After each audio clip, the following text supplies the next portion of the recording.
Are you thinking about booking an Airbnb for your next trip? Do you understand everything that is entailed when staying in an Airbnb? In this video, I'm going to be going over the good, the bad, and the ugly when choosing an Airbnb for your accommodations on your trip. Hi there. If you don't know who I am yet, my name is Jen, and I am the owner of Launch Your Travels, where I teach people how to plan and take their own trips. Now, Airbnb is usually on everybody's lips because they do great marketing, they have amazing things, but there's a lot of things that you don't really understand until you start staying in them that could be not ideal for your trip. Now, there's a lot of things that you want to take into account. I've stayed in many Airbnbs throughout my travels, and I have experienced the good and the bad. Not so much the ugly, a little bit of the ugly, but there are definitely things that you want to be aware of when you are booking this to determine what type of trip you actually want. Now, the first thing I'm going to be going over is the good things. So let's start off with great things for Airbnb. Now, the first thing is it's great for groups. Groups can get a whole house or a whole apartment and have enough rooms for everybody. You split that cost, and it's much more economical to do it that way than to have multiple hotel rooms. Second is it's also great for solo travelers.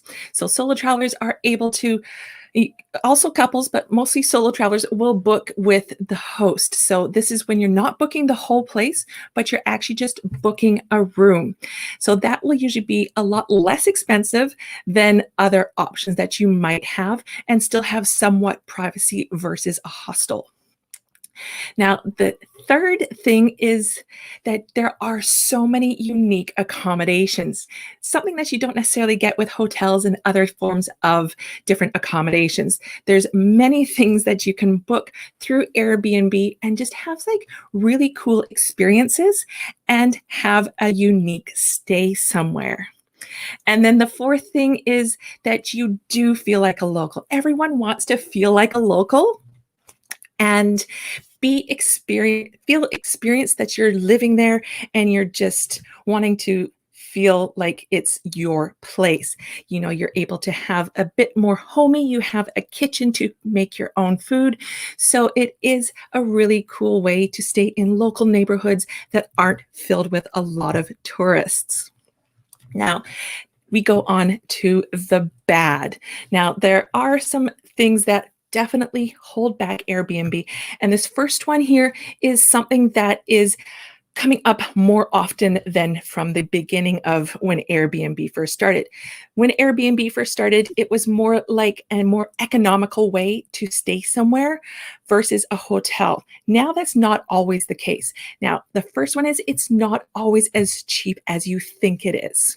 You may see the price that you're pulling up and you think it's a great price, but then when you get down to the bottom and see the bottom line, you're adding on the cleaning fees, the service fees, and sometimes these fees are actually more expensive than the stay itself. So all those things can add up to a lot more money. So when you're booking, you want to take a look at those fees to make sure that it is a good deal. Now, the second one is that you don't always feel like you're on holiday. The thing about living like a local is that you are also living like you are not on holiday. So you are going to be making your own bed. You're going to be taking out the garbage. You're going to be buying toilet paper. What they don't tell you necessarily is when you're staying somewhere, if you're staying there for a night or two, you're usually fine. But if you're staying somewhere a lot longer than that, like even just up to 5 days, and if there's multiple people in the apartment with you, say you're with a group, they don't supply the toiletries or the toilet paper and anything like that for you except for like one day. So that was a big shock when we were traveling with a group and my family, is that we didn't realize that we had to supply the toilet paper. So we had to go out, go to a grocery store, go to a pharmacy, find toilet paper, bring back toilet paper, and have that to use. So you're not going to have those nice necessities that you do in a hotel or other types of accommodations that you can. So that was a big shock. Um, Also, the taking out the garbage, not all places are going to be required to do that, but do look in some of the notes. There are certain requirements that everyone will have, and you want to be aware of these things. Ask the host and make sure that it's okay for you to do that. Now, third thing is the check-in times. Now, check-in times are reliant on the actual host of the Airbnb. So they're not always going to be able to mesh with your schedule. So if you're arriving in a country or in the city and you are there before your check-in time, you're going to have nowhere to put your bags. Very few places are going to be able to meet you twice, able to have you to have your bags staying in that accommodations because someone is either probably there already or they're doing a turnaround. So you're not going to have somewhere to stay, leave your bags. Another thing is if you arrive late, they may not have an option to be there for a late check-in. So you want to be checking in with what their check-in times are and when you are arriving so that you're able to check in with ease. And the fourth thing in the bad department is there's no standard of cleanliness. So I've stayed in some and they are impeccable and beautiful and nothing wrong with it. And I've also stayed in ones where the cleanliness needed was something to be desired. So there is no standard. So you just want to make sure that you are looking at pictures, even though the pictures can lie, and be able to determine and look through the reviews. Definitely read the reviews and see what it is like. Now, the last thing I'm going to talk to you about is the ugliness of Airbnb. Now, one thing that I learned and didn't realize is when people describe how many beds they have in their accommodation for you, it doesn't mean that it is an actual bed. According to Airbnb, a bed to them is anything which could be an air mattress, it could be a mattress on the floor, so it could be in a variety of different things. So if you're looking for an actual bed, you want to make sure that you are discussing and talking with the host beforehand and confirm what these beds are.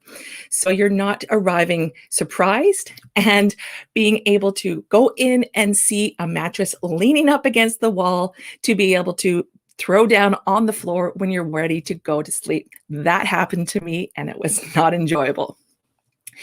Now, the second thing is that the host can cancel on you at any time.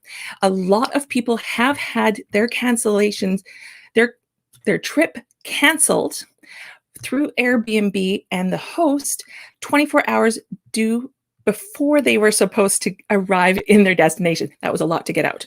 So what happens is you're all ready to go, you have everything planned, and then 24 hours before you depart to go on your trip, your host cancels your accommodations. So you're now in limbo. Airbnb does give you a little bit of money to try and find another place, but it's not always possible because you're now booking last minute and everything is going to be booked or all the good places are going to be booked. So there is a definite possibility of this happening. So you want to just weigh that in your options of what you're going to be doing. The third thing is it may not look like the pictures. So when you arrive and you walk into the accommodations and it looks completely different. Photoshop is so good at manipulating how a place looks. They can make them look brighter. They can use wide angle lenses to make it look a lot larger than it actually is. So you want to really look at the pictures with a critical eye, read all of those reviews and see what people are saying. The fourth thing, I have 5 for this one. The fourth thing is scams. So they don't happen all the time, but you do hear the horror stories. There's definitely the damages scam. So when you arrive and everything is fine, and then when you leave, they report you that you had broken stuff in the apartment.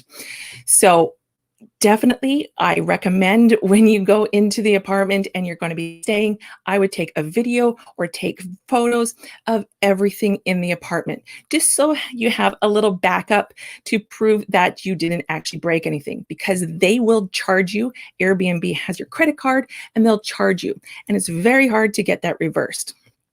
Another scam is that the actual place that you have rented from this host, they don't actually own.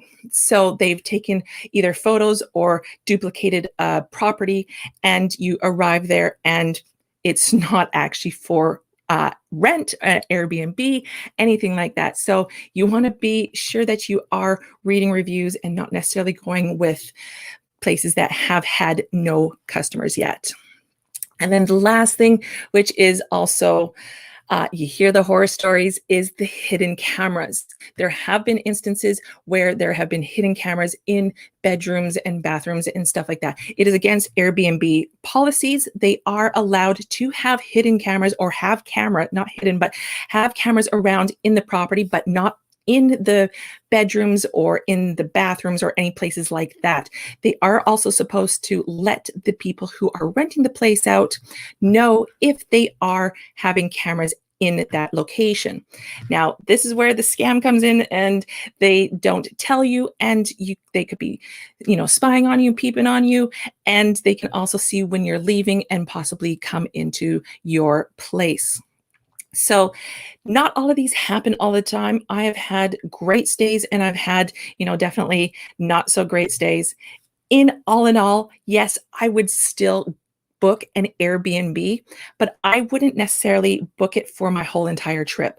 I would sprinkle them in here and there, and then also have that hotels or bed and breakfasts and hostels. I would mix a whole bunch in together depending on who I'm traveling with, and be able to have that feeling of being on holiday, as well as feeling a bit like a local. Also, what I would do is look for superhosts. Superhosts are ones that have a lot of really great reviews. So you want to look for those ones when you're looking for your accommodations, and they're usually very safe to book with. And then lastly, again, read the reviews. When you do go into your Airbnb, take those pictures and videos of everything around so that you're just covering your butt. All right. So if you are planning to book a trip in the near future, definitely, to ensure that nothing does go wrong, pick up my free travel checklist. I'm going to put it down below here, so you're able to pick that up and give you the top 10 things that you must do before you go on your next trip. So if there's any questions that you guys have, please feel free to put them down in the comments, and I would love to answer those for you. And other than that, I guess I will see you guys in the next video. Talk to you later. Bye.